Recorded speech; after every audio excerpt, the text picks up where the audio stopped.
ఎందుకంటే ఈ మధ్య మనం చూసాం. అంటే గుళ్ళ మీద దాడులు జరగడం. మీరేమో హిందూ మతాన్ని, హిందూ ధర్మాన్ని కాపాడుకుంటూ ఆ నామాలు పెట్టుకొని ఎండనక, కొండనక ఏవేవో దేశాలు తిరుగుతున్నారు. ఏవేవో రాష్ట్రాలు తిరుగుతున్నారు. ఎక్కడెక్కడో ఉంటున్నారు. అసలు మీరు ఫోన్‌కి కూడా అందట్లేదు. అటువంటి మీకు మీలాంటి వాళ్ళు ఇంత తిరుగుతున్నా కూడా ఇంకా ఏదో మూల దాడులు జరుగుతూనే ఉన్నాయి. హిందూ మతానికి తూట్లు పడుతూనే ఉన్నాయి. ఇక్కడ ఎక్కడ లోపం జరుగుతుంది? ముఖ్యంగా చూసుకుంటే సికింద్రాబాదు మహంకాళి అమ్మవారి టెంపుల్‌లో జరిగినట్టు విజయ్ చూసాం మనం. పోలేరమ్మ ఏదో సంథింగ్ ముత్యాలమ్మ. ముత్యాలమ్మ తల్లి. మన రీసెంట్‌లీ మన జూబ్లీ హిల్స్‌లో పెద్దమ్మ తల్లి. సో అంటే ఆ పెద్దమ్మ తల్లి కాదు. మన ఎమ్మెల్యే క్వార్టర్స్ దగ్గర ఉన్నటువంటి పెద్దమ్మ తల్లి. మీరు కూడా వచ్చారు అక్కడికి. నిన్నే కదా. నిన్నే. సో ఇలాంటి అన్నిటిని ఒక్కసారి మనం చూసుకున్నట్లయితే ఏంటి మన హిందూ ధర్మం ఎటు వెళ్తుంది? అన్యమతస్థులు యొక్క ప్రాబల్యం ఎందుకు ఎక్కువగా అయిపోతుంది? కారణాలేంటి? నమో బ్రహ్మణ్య దేవాయ గో బ్రాహ్మణ హితాయ చ జగద్ధితాయ కృష్ణాయ గోవిందాయ నమో నమః. ముఖం కరోతి వాచాలం పంగుం లంఘాయతే గిరిం యత్కృపాతమహం వందే పరమానందమాధవం శ్రీగురున్ దీనతారిణం శ్రీ చైతన్యేశ్వరం. హరే కృష్ణ కృష్ణ కృష్ణ హరే హరే హరే రామ రామ రామ హరే హరే. శ్రీల ప్రభుపాదికి జయ. ఇప్పుడు నువ్వు చాలా మాట్లాడావు కదా నాన్న రవి. చాలా వాటికి ఇవన్నీ ప్రశ్నలుగా ఉన్నాయి, కానీ వీటన్నిటికీ ఆన్సర్ ఉంది నాన్న. ఆన్సరు దేని బట్టి ఉంటుందంటే మనలో ఉండేటువంటి నిజాయితీని బట్టి ఉంటుంది. చాయంటి కోటేశ్వర గారు మాట చెప్తారు, ఎవడో తెల్ల బట్టలు వేసుకున్నాడు, ఎక్కడో బురద అంటుకుంది, ఎలాగ బురద అయింది కదా అని ఎక్కడ పడితే అక్కడ కూర్చుంటాడు. అది తెలివైన పనేనా, మంచి పనేనా? కొంచెం బురద అయింది, ఎక్కడో రోడ్డు పక్కన నడుస్తుంటే ఏదో కారు వెళ్ళి ఎలాగ బురద అయింది కాబట్టి అక్కడ దొలుతాడు అంటావేంటి? తప్పు కదా. దొలచ్చు అంటావా? కొంచెం బురద కడుక్కుంటే పోయా కదా. సో చాలామంది మూర్ఖంగా అలా ఉన్నారు. కొంచెం చిరుగుంది అనుకోండి బట్ట, దాని జిగ్జాగు చిన్నప్పుడు అమ్మ కుట్టేది, రక్షించుకునే ప్రయత్నం చేయాలి కదా. ఆఫ్ఘనిస్తాన్ నుంచి నిన్ను తరిమేశారు, నువ్వు లేవు ఇప్పుడు అక్కడ. గాంధార దేశం అని పిలుస్తారు దాన్ని, కాందహార్ ఇప్పుడు ఎయిర్పోర్ట్ పేరు అది. గాంధారి ఎవరు? దుర్యోధనుడు వాళ్ళ అమ్మ. మరి ఆవిడ పుట్టిన ప్లేసు మొన్నటి దాకా కూడా అక్కడ గురుద్వారా ఒకటో రెండో గుళ్ళు ఉండే. సో అక్కడ no more Sikhs, no more Hindus. ఎవరు చేశారు అలా? మీకు గుర్తుందా? ఆఫ్ఘనిస్తాన్లో బుద్ధుడి విగ్రహం ఉండేది. భారత ప్రభుత్వం దాన్ని మేము తెచ్చుకుంటామంటే వాళ్ళు బాంబులతో పేలిస్తే అది పగలలేదని డిటోనేటర్లు పెట్టి బదలగొట్టారు. నా అన్వేషణ అని అన్వేషణ అతను అక్కడికి వెళ్ళి ఇవన్నీ చెప్పాడు. అవును, ఆ విషయంలో అతను మెచ్చుకోవాలి. ఇప్పుడు అలా బద్దలు కొట్టడం, లేదు ఆక్రమించడం, నాశనం చేయడం, అసలు ఈ కాన్సెప్ట్లన్నీ ఎవరు అంటావు? ఇప్పుడు ఏదో ప్రాబల్యం పెరిగిపోతుంది అది ఇది అన్నావు కదా, నీ చేతికి అది తాడు బంగారమేనా? కాదండి, మామూలే, ఏదో రంగుది. సో ఇది 10 రూపాయలు, 20 రూపాయలు, 30 రూపాయలు ఉండొచ్చు. బృందావనం నుంచి తెచ్చాను. ఓకే, ఇది 50 రూపాయలు. మొన్న మా ముందే అల్లాడు జై జగన్నాథ్ అని పూరిలో. సరే, ఈ తాడు ఎక్కడో యజ్ఞంలో కట్టారు.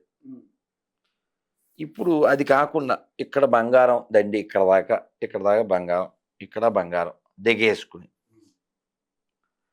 ఒక ముసలోడు, ఒక 80+ వీక్ పర్సన్, ఇది ఇటు అంత బంగారం దిగేసుకుని రాత్రి 12ంటికి నడిచి వెళ్తున్నాడు అనుకోండి, ఇంటికి వెళ్తాడంట వాడు? వెళ్తాడా? కష్టమే. ఎందుకు? ఈ మధ్యలో లూటీ జరగవచ్చు, ఏమైనా చేయొచ్చు, దోచుకోవచ్చు, ఏమైనా జరగచ్చు. వాడు వాళ్ళ పూర్వీకుల దగ్గరికి వెళ్తాడు మ్యాక్సిమం. అవును, నిరోధిస్తే పూర్వీకుల దగ్గరికి వెళ్ళిపోతారు. సో ఇప్పుడు అతన్ని చంపింది వ్యక్తుల బంగారమా? ఒక రకంగా బంగారం వల్ల మరణం వచ్చింది. కదా. సో కాబట్టి బంగారం ఉంటే వేసుకోవచ్చు అంటావా? సమయం సందర్భం ఉంటుంది. బంగారం ఉంటే వేసుకోకూడదు, బలం ఉంటే వేసుకోవాలి. బలం ఉంటే వేసుకోవాలి. మెడ ఉన్న ప్రతి వాడు వేసుకోకూడదు. ఆ మెడను చూస్తే దడ కలిగేలా నీ దగ్గర కెపాసిటీ ఉంటే వేసుకోవాలి. సో ఈ దేశంలో కొన్ని వేల దేవాలయాలు మసీదులుగా మార్చబడ్డాయి. ఎందువల్ల? నువ్వంటే భయం లేదు కాబట్టి. ఇప్పుడు రేవంత్ రెడ్డి గారు ప్రభుత్వం నడుస్తుంది అవును. తెలంగాణలో. పెద్దమ్మ గుడి అమ్మవారి విగ్రహం ఎత్తుకుపోయి ఆ స్థలం ఆక్రమించేసి, నిన్న మేము వెళ్తే పోలీసులు, తాళ్ళు, వేదోళ్ళు, వ్యాన్లు, చాలా అక్కడ ఏం లేదు issue. Simply they are creating issue. వాళ్ళే క్రియేట్ చేస్తున్నారు. కానీ ఇప్పుడు విగ్రహం ఎవరైతే వెళ్ళారు, ఎంఆర్ఓ అక్కడ ఉంది ఒడిగేసుకుని. మీరు లవకుశ సినిమా చూసారా? చూసా. అందులో కాంతారావు రథం లక్ష్మణుడు అవును రథం తోలుతుంటే వెనకాల సాంగ్ ఏంటి? ఏ నిమిషానికి ఏమి జరుగునో ఎవరు ఊహించెదరు, కంచే చేను మేసిన కాదనగలవారెవరు. సరిపోలే ఇక్కడ? కంచే ఎక్సలెంట్, కరెక్టే. ఇప్పుడు ముత్యాలమ్మ గుడి వాడెవడో మతి లేని మతం వాడు తన్నాడు. మీరు గమనించండి, ఎక్కడన్నా గుడి ధ్వంసం అయిపోతే, విగ్రహం ధ్వంసం చేస్తే, తన్నేస్తే నెక్స్ట్ డైలాగ్ రెడీగా ఉండేది ఏంటి? మతి లేనోడు. ఆ మతి లేని వాళ్ళందరూ ఆ మతి లేని మతం నుంచే వస్తారు. అది విచిత్రం. ఆ మతి లేని వాళ్ళు హిందువుల్లో కూడా తయారైతే మొత్తం కంట్రీ సెట్ అయిపోద్ది.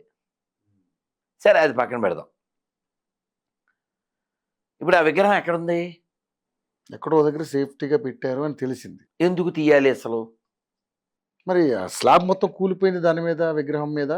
సో అక్కడ ఇబ్బంది అవుతుందని ఓ దగ్గర సేఫ్టీగా పెట్టామని చెప్పేసి స్థానికులు చెప్పారు మనకి. కాదు నాన్న, ఇప్పుడు ఆ పని చాలా ఆథరైజ్డ్గా చేయొచ్చుగా. అవును. దొంగచాటుగా ఎందుకు చేయాలి? కరెక్టే మీరు అన్నది. అవును. ఇప్పుడు నాకు ఆ కుర్చీ కావాలి నాన్న.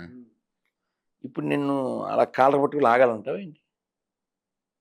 నాకు కుర్చీ కావాలి నాన్న, కాలు పెట్టుకోవాలి, అది ఇంకోటి గాడిద గుడ్డు ఏదో ఒకటి అడిగితే ఇస్తారుగా కదా. అమ్మవారి విగ్రహాన్ని దాయవలసిన పని లేదు, నెంబర్ 1. దాన్ని కూడగొట్టవలసిన పని లేదు. అడ్డం వచ్చిన హిందువుల్ని అడ్డుకోవాల్సిన పని కూడా లేదు. ఇంకోటి చెప్పలేదు ఇందాక, ఆ పోలీసులు నిన్న పాపం వాళ్ళ డ్యూటీ వాళ్ళు చేస్తున్నారు. నేను వచ్చిన వాళ్ళు చెప్పాను, మీరు వాళ్ళని ఏదో శత్రువుల్లా భావించకండి, అది కరెక్ట్ కాదు. వాళ్ళు హయ్యర్ అథారిటీ చెప్తారు, దే ఆర్ ఫాలోయింగ్, దానికి మీరు అని చెప్పాను. ఓ పోలీసు నేను లోపలికి వెళ్తుంటే, స్వామి ఎందుకు స్వామి, వెళ్ళిపోండి స్వామి, కేసులు పెడతారు స్వామి అని పక్క నుంచి చెప్పుకుంటూ వెళ్ళిపోయాడు. ఒక్క ఆయనే కొంచెం ఎక్కువ ఫెరోషియస్గా ప్రవర్తించాడు. మిగతా వాళ్ళందరూ కొంచెం పర్లేదు, బాగానే ఉన్నారు.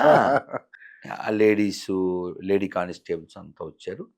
వాళ్ళు ఏం మిస్బిహేవ్ చేయలేదు, కానీ పాపం వాళ్ళ డ్యూటీ ఆ తాళ్ళెట్టుకొచ్చారు. ఒకరినో ఇద్దరినో వ్యాన్ ఎక్కిచ్చారు. మళ్ళీ వెళ్ళాము, వచ్చి అడిగితే దింపేశారు. నా పాయింట్ ఏంటి, అంత ఎందుకు సీన్ ఇది? సీన్ అంత అవసరం లేదు. 100 గజాలు కాదన్న. ఇప్పుడు నువ్వు కావాలి ఏమయ్యా, నాకు ఆ కుర్చీయే కావాలి, నేను ఆ డ్రింకే తాగుతా అంటే